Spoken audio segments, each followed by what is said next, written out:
Hello, I'm Jim Burnett, and this is the 7th show of our series, NASA and Aeronautics. Today's show is the film Flying Machines. This program looks at some of the various aspects of aviation. Wind tunnels, power plants, and noise abatement are just 3 of several topics covered. The Orient, South America, Central America.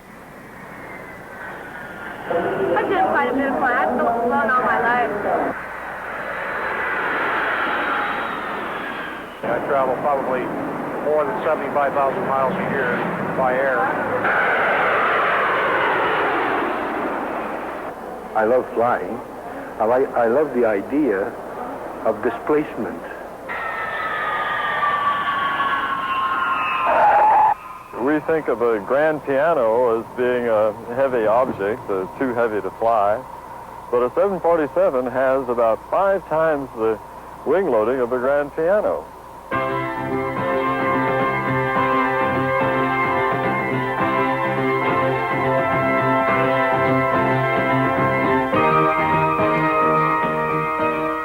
There is something of the nomad in all of us. And we have a love affair with flight. Economics aside, it means that no 2 people on Earth need be more than a day or 2 apart.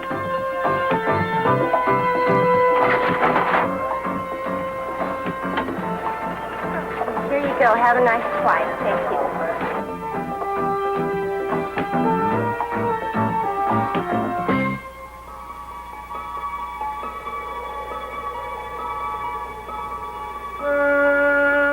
When men came to Kitty Hawk in the early morning of the century, they brought little knowledge, but great vision. Montgomery, Lilienthal, before them had shaped the wing, but they opened a new dimension to flight.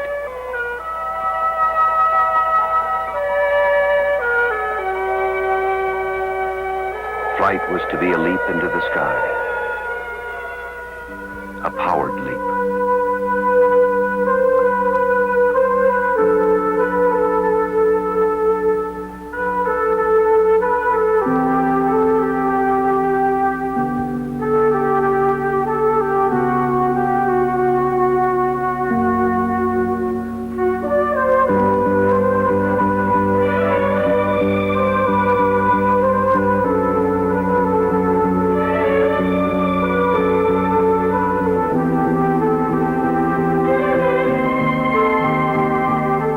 Flight is a day's work, and yet flight is beautiful, an art form of our time.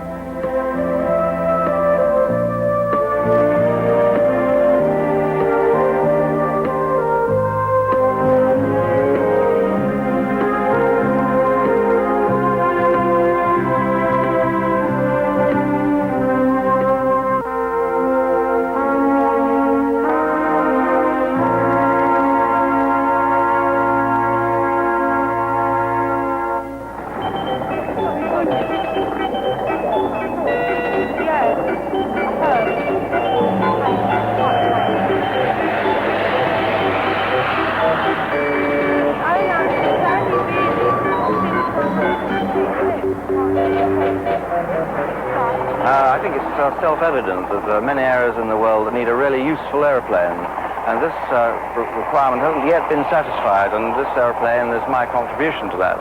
I believe that these many parts of the world would like to have the social and economic benefit of building a very simple aeroplane and then subsequently putting it into operation. And then this airplane, it will carry pigs to market, granny to hospital, crop spraying, a very versatile airplane, and I believe this makes it the most suitable and wanted airplane in the world today. The most wanted plane today? It's not quite that simple.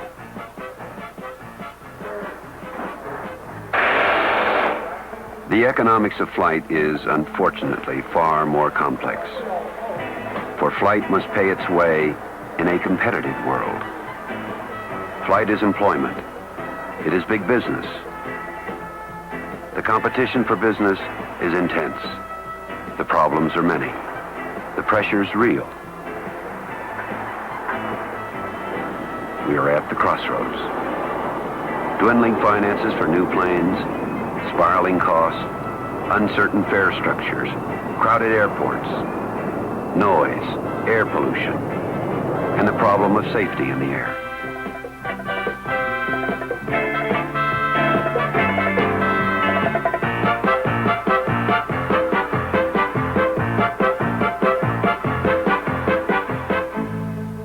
The world has learned to fly in American aircraft.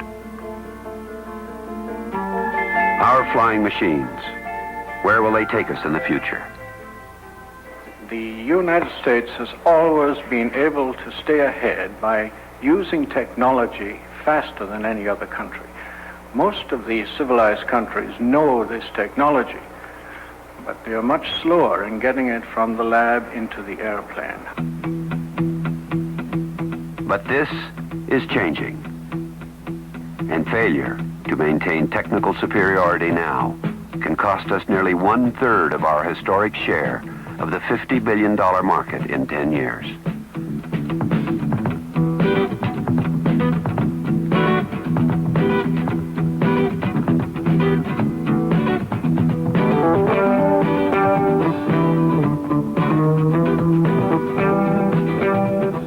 Research is part of the answer. The sweeping arc of turbine blade design, modern art. We come to the leading edge, and its radius is well within the tolerance and a beautiful profile. Aircraft markets of the future will go to the safe, energy-efficient aircraft. Our research extends in this direction. We are forming airframe structures of strong, light composite materials. Mixtures of epoxy with fibers of boron, graphite, or aluminum.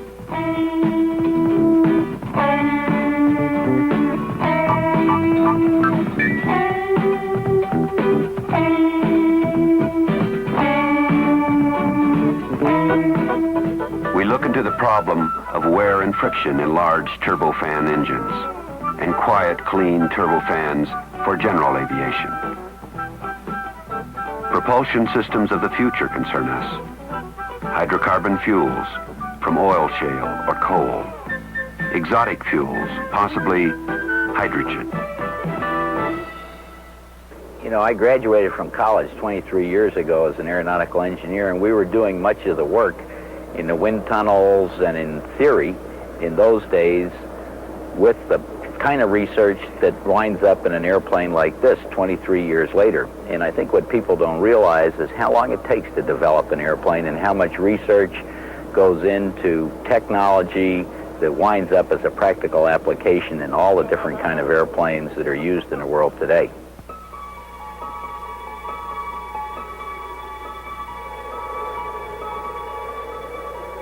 The dreams of the Wright brothers were tempered by reality. To understand flight, they first used basic models and gliders. The model is much less cost to build and to fly. The operation of the model is much simpler. You don't have the man on board to risk his life, and we get to see what the airplane will do in a model before we take it up on the full-size vehicle. Aerodynamic research begins with models, exact miniatures of craft that are or will be.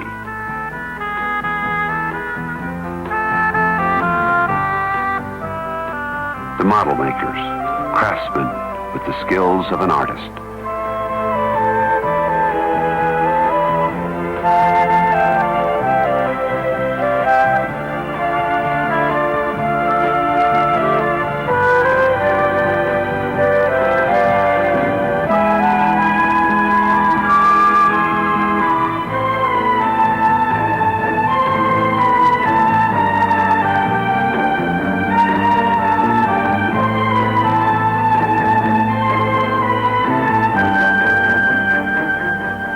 Models are the bridge between theory and reality. Our research takes us into every area, every conceivable problem of aeronautics. The ways of reducing drag, smoothing the flow of air over wings and tail. Maneuverability in the hypersonic planes of the future. The ultimate test of theory here is the wind tunnel.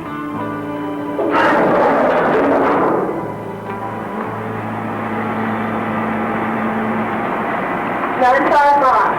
972. 972. I'm going to have .167B right now. Okay, we got it. 979. Wing flutter can tear an aircraft apart. 972. 959. In the transonic dynamic tunnel, a model of NASA's supercritical wing comes to the threshold of serious flutter. Okay, Gene, we're getting really close to flutter now. 2503. 503. Okay, here we go. Okay, hit it. Good. 179. Success here can pay off through increased range, energy efficiency, and greater maneuverability.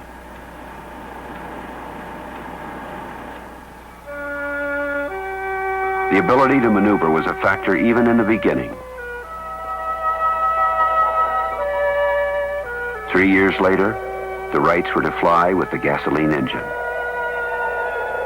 I think what we'll do is to put a fillet right in here that will smooth the flow out a little bit. Richard Whitcomb, leading NASA scientist. Probably should be reduced so that the airflow will better work on it. The winglet takes advantage of the cross flow at the wingtip. The flow at the tip is moving inward. Right. And therefore it pushes on the winglet, and there's a side force on the winglet. That is a force. There are possible fuel savings and that at a cost, industry says, of added weight.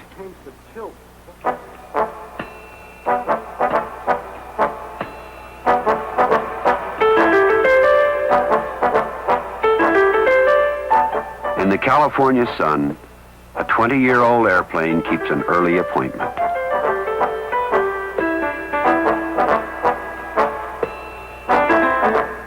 The research focus is on short-haul aircraft and on vertical flight to a takeoff or a landing.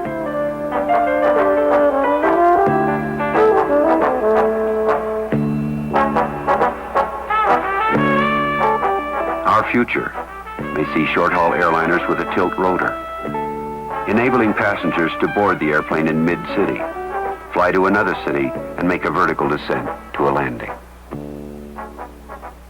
Looks like we completed that run, Steve. Our touchdown speed was good. Our vertical speed was down to about 50, and we were within the nominal touchdown zone. We're about 10 feet to the left of the center line. Okay, glad that's behind us.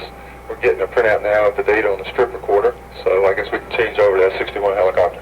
Roger, sounds good. Let me know when you're ready. Some flight experience is found in a simulator.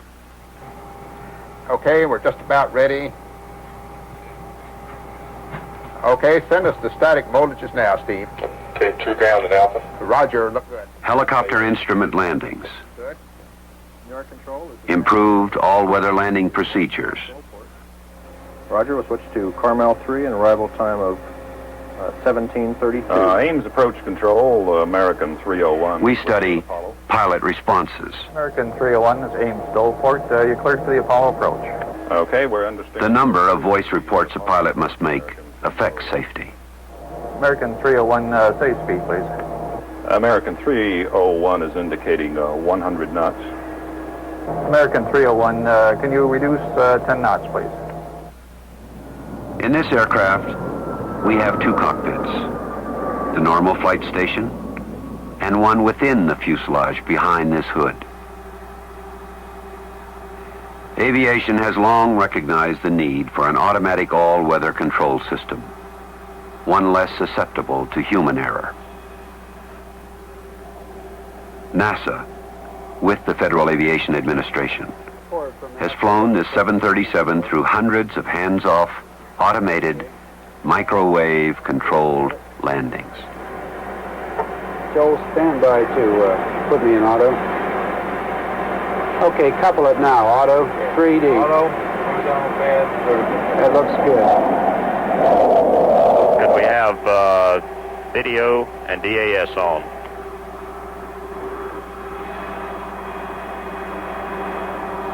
Roger, we're 20 seconds to descent now at 4AC05. Gear down. Okay, this will be MLS 1D2. 25. The SKC configuration 4A. And pilots be on the lookout for any different behavior when we acquire EL2 signal. Roger. Okay. This system is well on the way to setting the world's standards in this area. Real good fashion. If we look to the future of aviation, with its requirement for error-free pilots, crews, air controllers, we can only conclude that human factors is the least advanced of our technologies. We study what instruments the pilot actually sees, what his vision scan includes in an instrument landing. We look into the complex problem of pilot disorientation.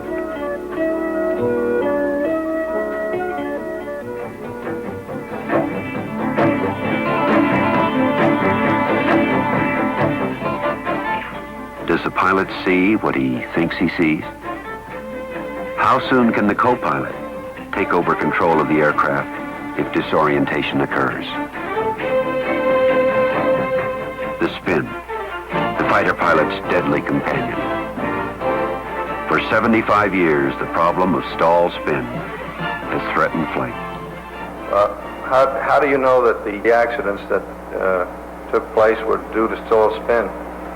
That information came from a special study made by the Air Force because of the concern over this problem and of a joint program which we are engaged in with the Air Force to see if we can eliminate that problem. He was floating along when a wind with an upturn trend struck him. Wilbur Wright on the death of Otto Lilienthal. The gust suddenly dying out. The speed increased rapidly. With a smaller angle of incidence, the center of pressure moved farther and farther back and turned the surfaces over more and more till it struck the ground with frightful velocity.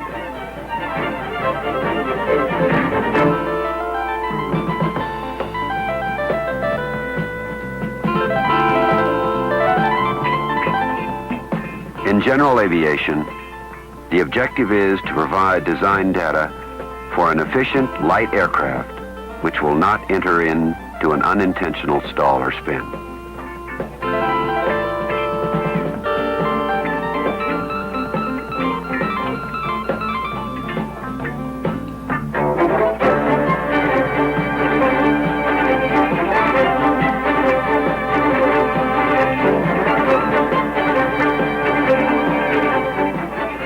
About 80% of the air transportation accidents on and around airports are the result of human error.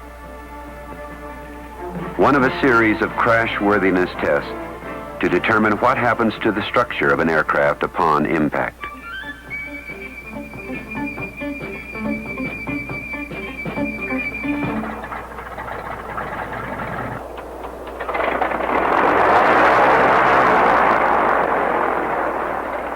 Private pilot, one of almost 700,000 in the United States. General aviation aircraft outnumber airliners by a ratio of 100 to 1. That's a 340, clear for touch and go. Safety is a serious concern. Although the number of accidents continues to decline, there is still room for improvement.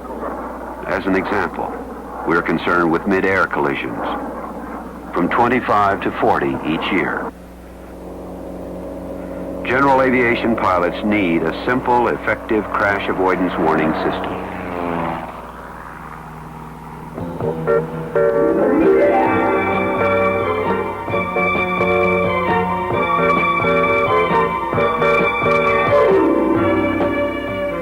The supercritical wing, the cross-section of the shape of the future, flying on the Air Force's YC-15. For the first time, a helicopter has been designed from the start as a research vehicle. With this craft, we can measure and define the forces which control helicopter flight. The Blackbird investigates supersonic cruise problems at high altitude. It operates at speeds which turn wing and tail leading edges red hot. We call it fly-by-wire. The conventional controls have been removed. The pilot flies the aircraft through a computer which in turn works the controls. Fly-by-wire. Flight verification for the Space Shuttle's control systems. Altimeter. A computer gives pilots airport, flight, and services information. Fuel. Fuel available during daylight hours only.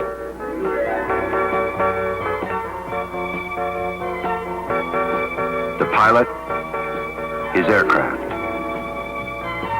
And NASA's overriding concern for safety in the air.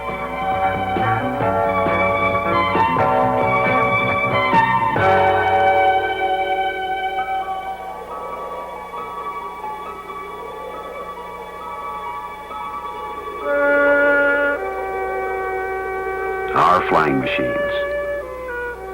Even in the beginning, we knew this to be a love affair.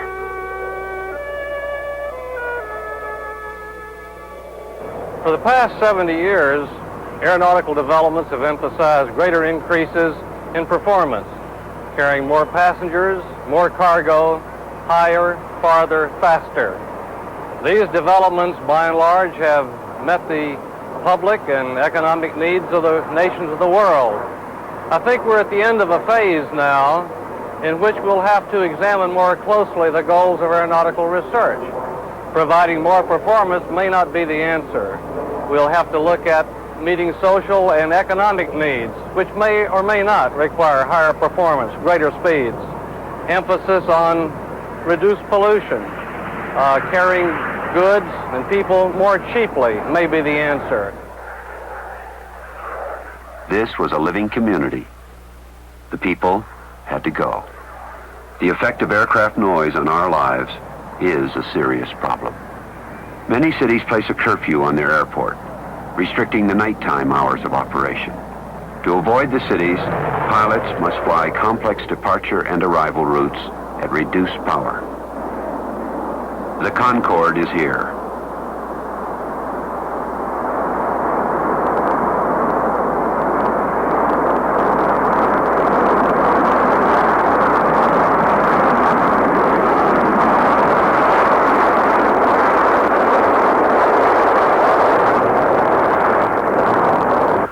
But noise from our jets was here before it came. It is a problem which won't go away. Research in the 1960s led to new engine designs and acoustic suppression. The jet engines of today are quieter than those of yesterday. We are also concerned with the noise made by the passage of air over aircraft surfaces, aerodynamic noise. This is a part of the total noise we hear.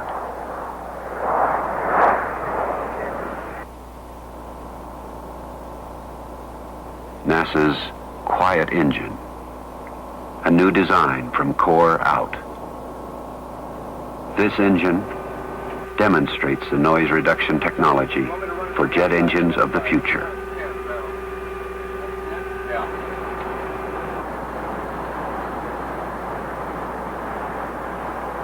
.97 decibels,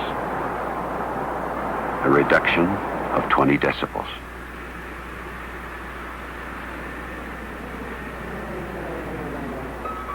Aircraft operational by the 1990s will use this technology.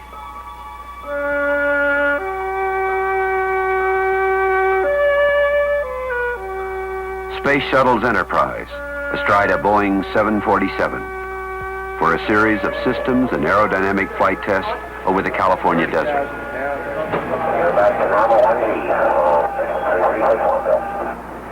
Okay, hold on.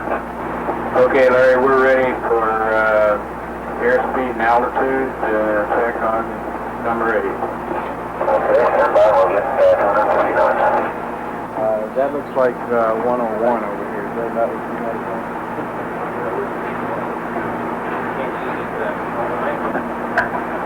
Okay.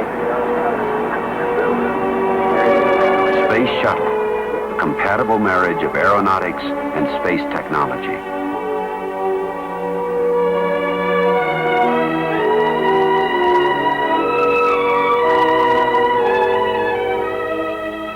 Charles Lindbergh, Spirit of St. Louis, and the Wright brothers' first powered flyer. 24 years separates them, and just a few scant feet brings them together. It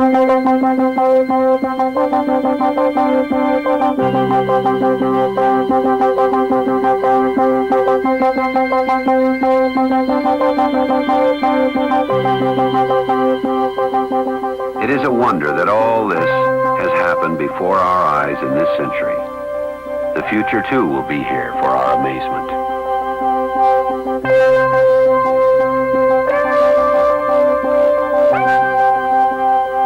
Kitty Hawk and Space Shuttle's Enterprise are very close indeed.